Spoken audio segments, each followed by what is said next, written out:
हर महादेव दोस्तों। भक्ति unique world में आपका स्वागत है। आइए सुनते हैं शिव पुराण से। शिव ज्ञान। शिव की उपासना से देवताओं को उनका दर्शन।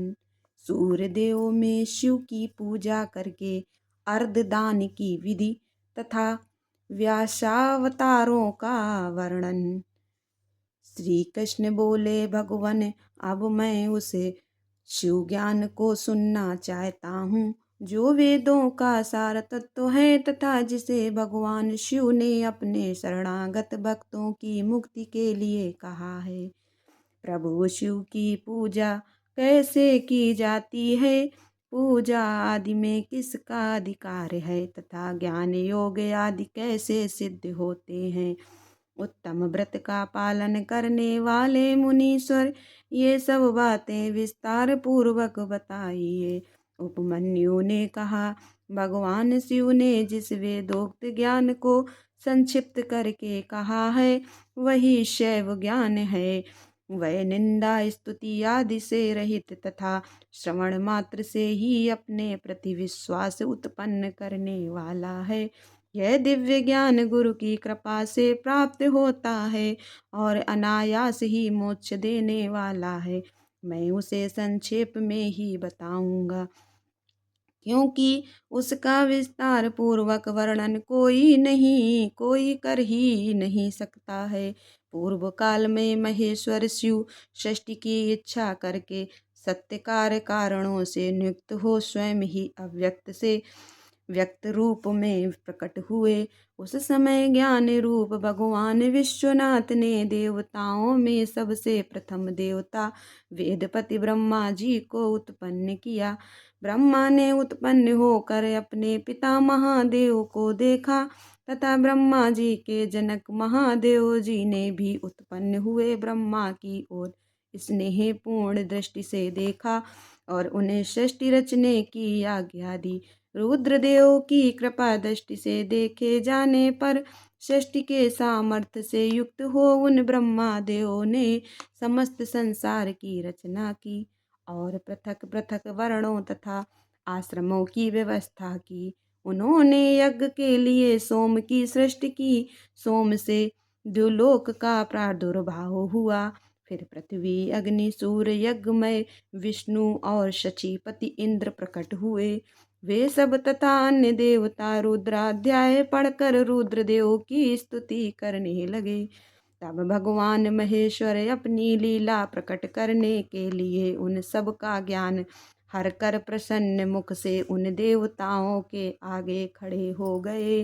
तब देवताओं ने मोहित होकर उनसे पूछा, आप कौन हैं? भगवान रुद्र बोले, श्रेष्ठ देवताओं, सबसे पहले मैं ही था। इस समय भी सर्वत्र मैं ही हूँ और भविष्य में भी मैं ही रहूँगा। मेरे सिवा दूसरा कोई नहीं है। मैं भी अपने तेज से संपूर्ण जगत को तृप्त करता हूँ। मुझसे अधिक और मेरे समान कोई नहीं है। जो मुझे जानता है वह मुक्त हो जाता है। ऐसा कहकर भगवान रुद्र वहीं अंतर्धान हो गए। जब देवताओं ने उस महेश्वर को नहीं देखा तब वे सामवेद के मंत्रों द्वारा उनकी स्तुति करने लगे। अथर्व अथर्वशीर्ष में वर्णित पाशुपत व्रत को ग्रहण करके उन्हें अमर गणों ने अपने संपूर्ण अंगों में भस्म लगा लिया। यह देख उन पर कृपा करने के लिए पशुपति महादेव अपने गणों और उमा के साथ उनके निकट आए। प्राणायाम के द्वारा श्वास को जीत कर इंद्रा रहित एवं निष्पाप हुए योगी जन अपने हृदय में जिनका दर्शन करते हैं उन्हीं महादेव को उन देवेश्वरों ने वहां देखा।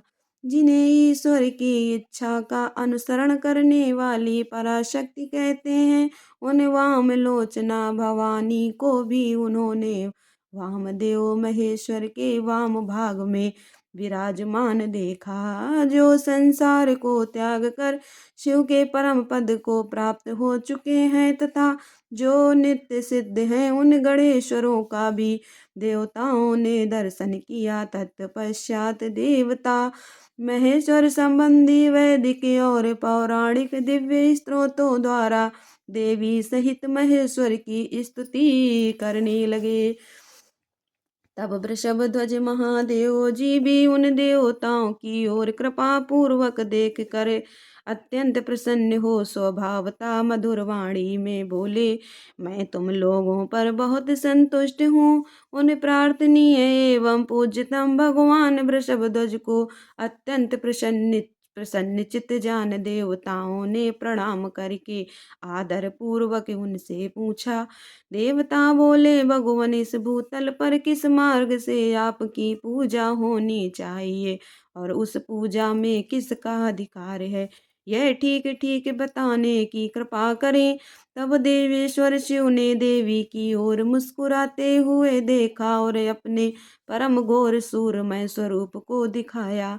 उनका वह स्वरूप संपूर्ण ऐश्वर्य गुणों से संपन्न सर्व तेजोमय सर्वोत्कृष्ट तथा शक्तियों मूर्तियों अंगों ग्रहों और देवताओं से घिरा हुआ था।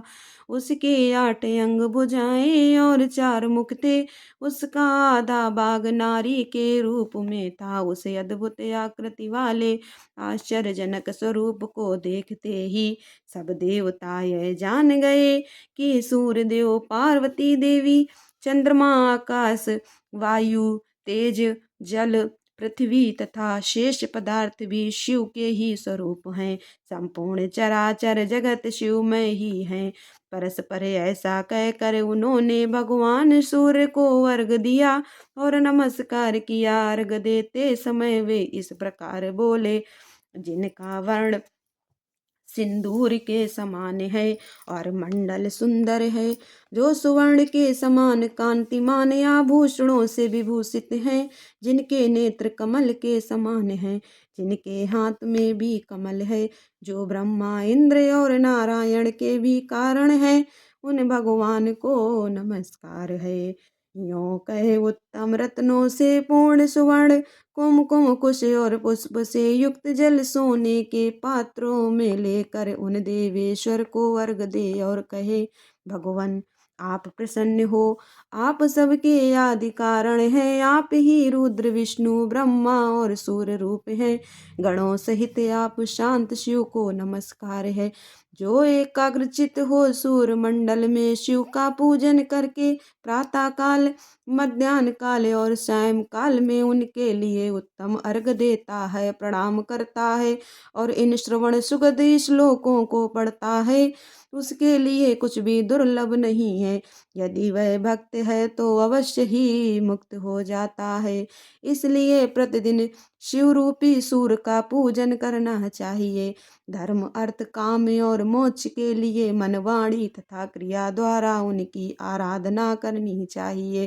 तत्पश्चात मंडल में विराजमान महेश्वर देवताओं की ओर देख कर और उन्हें संपूर्ण शास्त्रों में श्रेष्ठ शिव शास्त्र देख कर वही अंतर्धान हो गए। उस शास्त्र में शिव पूजा का अधिकार ब्राह्मण, क्षत्रिय और वैश्यों को दिया गया है। यह जान कर देवेश्वर शिव को प्रणाम करके देवता जैसे आए थे वैसे चले गए। तदनंतर दीर्घ काल के पश्चात जब वह शास्त्र लुप्त हो गया, तब भगवान शंकर के अंग में बैठी हुई महेश्वरी शिवा ने पतिदेव से उसके विषय में पूछा। तब देवी से प्रेरित हो चंद्रभूषण महादेव ने वेदों का सार निकाल कर संपूर्ण आगमों में श्रेष्ठ शास्त्र का उपदेश किया। फिर उन परमेश्वर की आज्ञा से मैंने, गुरुदेव अगस्त्य ने और महर्षि दधीचि ने भी लोक में उस शास्त्र का प्रचार किया। शूलपाणि महादेव स्वयं भी युग युग में भूतल पर अवतार ले अपने आश्रित जनों की मुक्ति के लिए ज्ञान का प्रसार करते हैं। ऋभु, सत्य, भार्गव, अंगिरा, सविता, मृत्यु, इंद्र, मुनिवर वशिष्ठ, सारस्वत, त्रिधामा, मुनिश्रेष्ठ, त्रिव्रत, शततेजा, साक्षात धर्म स्वरूप नारायण, स्वरक्ष, बुद्धिमान, आरुणि, कृतंजय, भरद्वाज श्रेष्ठ विद्वान गौतम वांचा श्रवा मुनि पवित्र सूक्ष्मायणी तृणबिंदु मुनि कृष्ण शक्ति शाक्ते पाराशर उत्तर जातु कंड्र और साक्षात नारायण स्वरूप कृष्ण दैवप्यायन मुनि ये सब व्यासावतार हैं। अब क्रमशः कल्प योगेश्वरों का वर्णन सुनो। लिंग पुराण में द्वापर के अंत में होने वाले उत्तम व्रतधारी व्यासावतार तथा योगाचार्य अवतारों का वर्णन है। भगवान शिव के शिष्यों में भी जो प्रसिद्ध है उनका वर्णन है। उन्हीं अवतारों में भगवान के मुख्य रूप से 4 महातेजस्वी शिष्य होते हैं। फिर उनके सैकड़ों हजारों शिष्य प्रशिष्य हो जाते हैं। लोक में उनके उपदेश के अनुसार भगवान शिव की आज्ञा पालन करने आदि के द्वारा भक्ति से अत्यंत भावित हो भाग्यवान पुरुष मुक्ति हो जाते हैं। हर हर महादेव दोस्तों।